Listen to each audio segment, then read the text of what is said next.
When I was 25 years old, I was so down and so desperate in life.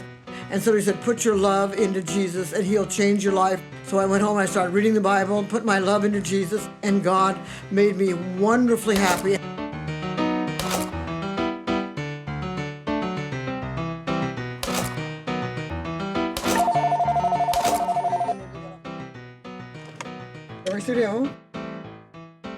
What we do here is we take these women and we just turn them into, making them absolutely beautiful. We work on their hair, their makeup. So I'm going to take you in the back room now and show you exactly what we do.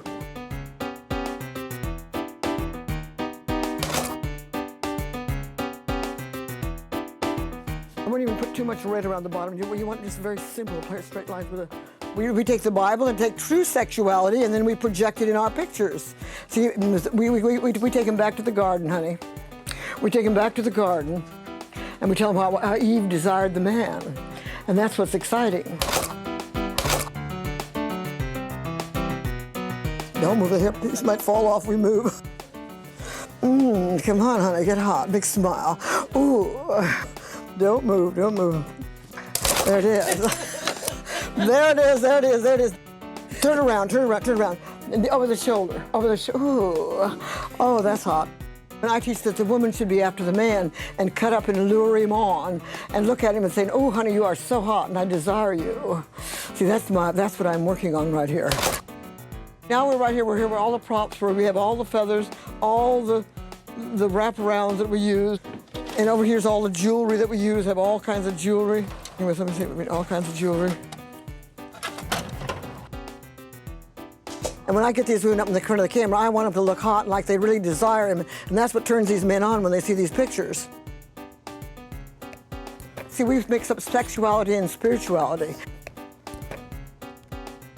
Most people nowadays, until they have really got themselves connected up with God, they have no idea what sex is all about. And that's where the ultimate sexual trip is, when you have Christ, the Son of God, inside of you, and then you have sex with somebody else that has Christ, the Son of God, in them. And then it's the most powerful thing you ever could imagine. You get high for hours afterward.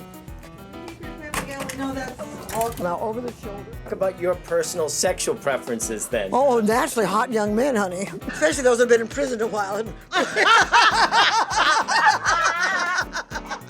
honey, I have a lot to give. She needs you.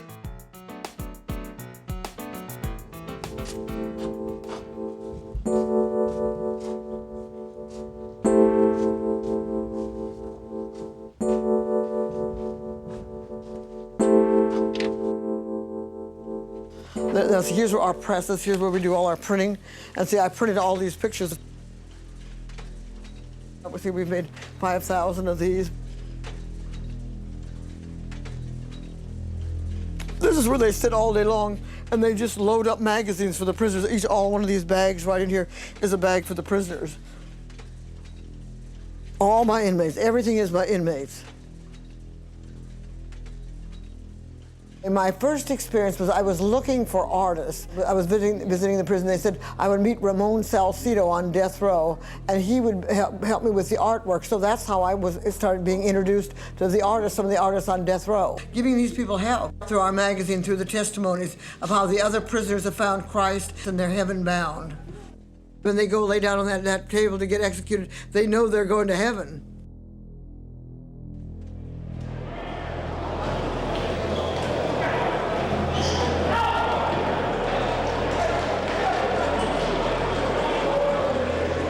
Being up there in prison on death row and in the main lines, I've met many murderers, and it doesn't faze me a bit. I met Richard Ramirez, and I think he killed about 13 people. He was the big mass murderer in Los Angeles. We met his wife, and we would always chat, and sometimes I would give him candy when we come out and sit in the visiting room and visit. He was always very cordial and very nice to me. I talked to this Charles Ng on the telephone.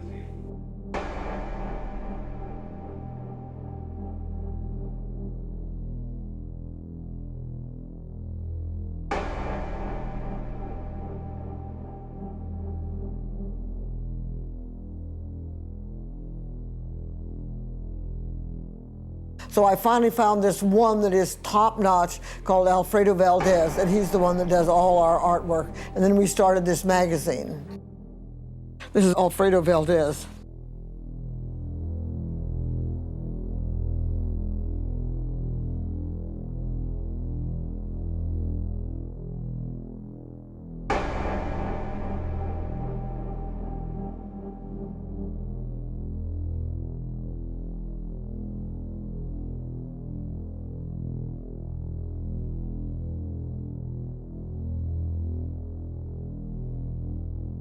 This is one of the first pictures that I ever got from Alfredo, and this touched me so much because on the top, I'm so young, and I think I look about him so young to die.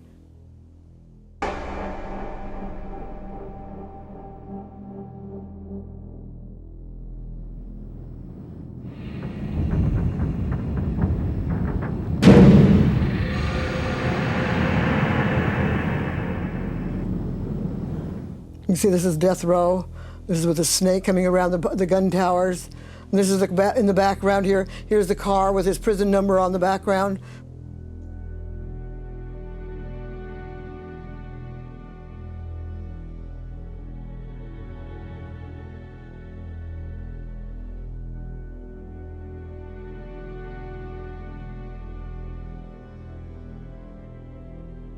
This is the pile of letters we get every day. We get this many, and maybe double that every day. Hundreds of letters that we get from teenagers, from young kids from all these penitentiaries that are just dying to get some Alfredo Valdez's art. They just love it. I live every day just to open this mail and hear from all these kids. I just love it.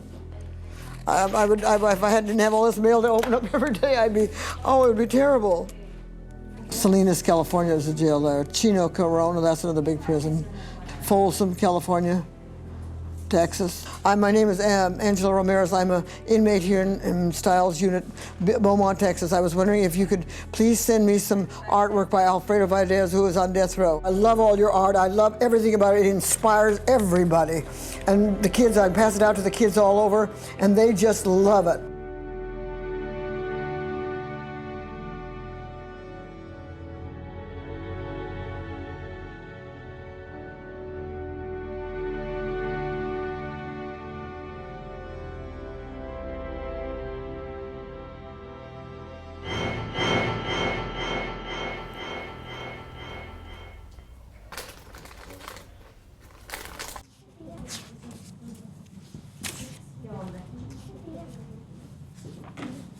This has to go to the post office. Maybe 5 of those will go out a day. We don't advertise anything. Everything is from word of mouth. Everything is word of mouth inside the prisons.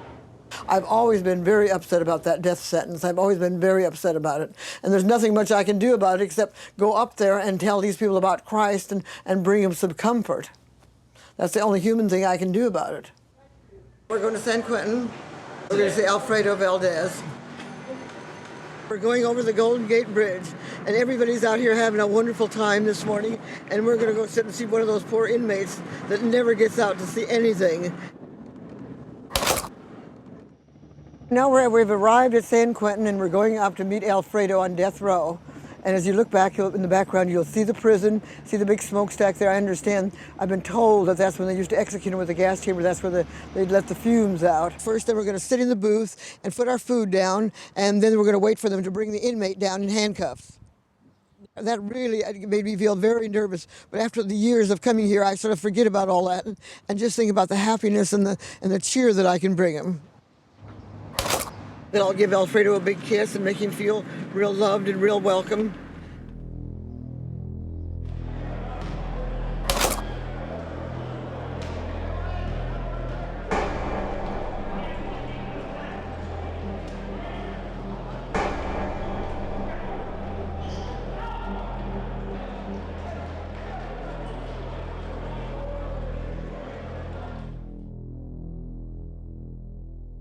Here you got a guy sitting on a tombstone that's turning into an electric chair. You have a girl on the side where she's doing drugs with her hand down and bleeding, from a syringe.